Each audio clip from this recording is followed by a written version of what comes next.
सभी साथियों को मेरा क्रांतिकारी जय भीम। जय भीम।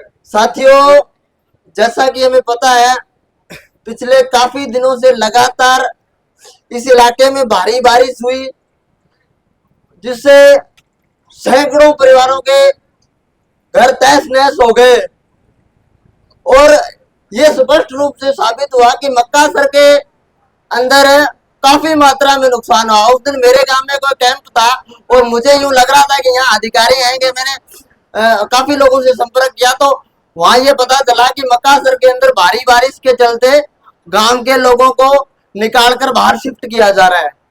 तो ये बड़ी चिंताजनक विषय था कि जो मक्कासर गांव है वो वास्तव में ही राजधानी है पूरे जिले की, पूरे राजस्थान की, लेकिन वो लोग नहीं आए, नहीं किया।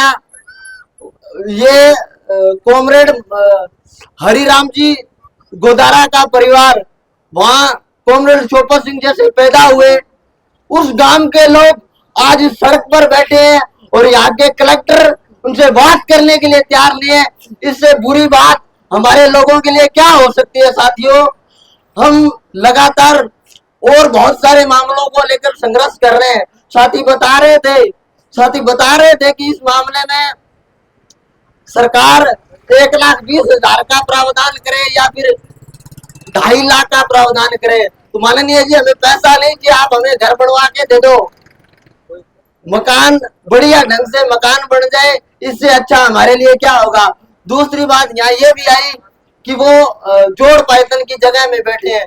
तो साहब, जोड़ पायतन की जगह है तो उनको और जगह प्लाट दे दो, और जगह दे दो उनको भी। कोई गरीब आदमी कहीं तो बैठेगा ही, किसी कहीं ना कहीं वो अपना आशियाना तो बनाएगा।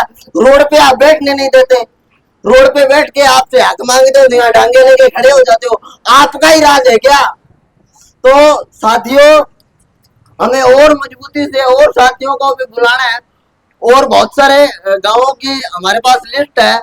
और जो लोग हैं, साथी प्रेम जी भाई साहब को मैंने रात ही बताया था, अभी मेरे गांव में भी काफी इस तरह का नुकसान हुआ है, आसपास में बहुत सारे गांवों में नुकसान हुआ है, लेकिन लोग आने के लिए तैयार नहीं है। क्या पता उनको कौन से नेताजी का या कौन से माननीय जी का डर लग रहा है। साथियों, आप नहीं बोलोगे और नहीं अपने अधिकार की बात करोगे तो ऐसे उन कच्चे ढूंढों में मर जाओगे, दब के मर जाओगे, आपको संभालने वाला नहीं आएगा कोई। तो हम सब मिलकर उन कच्चे मकानों को पक्का बनवाने की भी बात कर रहे हैं। इसके साथ साथ जिन लोगों के पट्टा नहीं है ना, उन लोगों का पट्टा भी जारी हो। जहां वो बैठे हैं वो निःशुल्क पट्टा जारी करे। गवर्नमेंट जब हमें शिक्षा, स्वास्थ्य, रहने की जगह, मकान, ये जो संविधान में लिखा हुआ है, ये हमें लिखने के बावजूद ही हमारे बाप ने संविधान लिखा और हमें संविधान में लिखी हुई चीजें नहीं मिल रही, तो फिर हमारी कौन सी जिंदगी है। 70 साल हो गए देश आजाद हुए, आज तक हमें हमारा जो हक है वो नहीं मिला, तो फिर हम किसके सहारे बैठे हैं।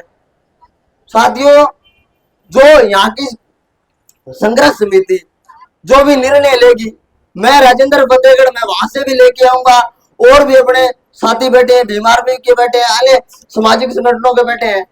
हम लगातार इस आंदोलन में रहेंगे।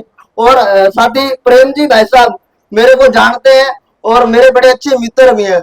ये वो आदमी है जो किशनपुरा के साहब राम जी हुआ करते थे, जिन्होंने बहुत सारी लड़ाइयां लड़ी। मैंने कांशीराम जी साहब के साथ रह के उन्होंने संघर्ष किया। उनके पुत्र, उन जैसे दबंग आदमी के पुत्र हमारे बीच बैठे हैं। साथ ही सुनील जी भारतीय, आलोक जी, सोनू जी चोपड़ा, ये ओलख साहब जी बैठे हैं। ये सब लोग मिलकर जो फैसला करेंगे, हमें इनकी जो बताई हुई बात है उस पर अमल करना है। हमें ये नहीं है कि साहब हम ये करेंगे वो करेंगे, जो ये बताएंगे उसी बात पे गौर करेंगे। इन्हीं शब्दों के साथ इनकलाब जिंदाबाद, इनकलाब जिंदाबाद, जिंदाबाद जिंदाबाद, इनकलाब जिंदाबाद।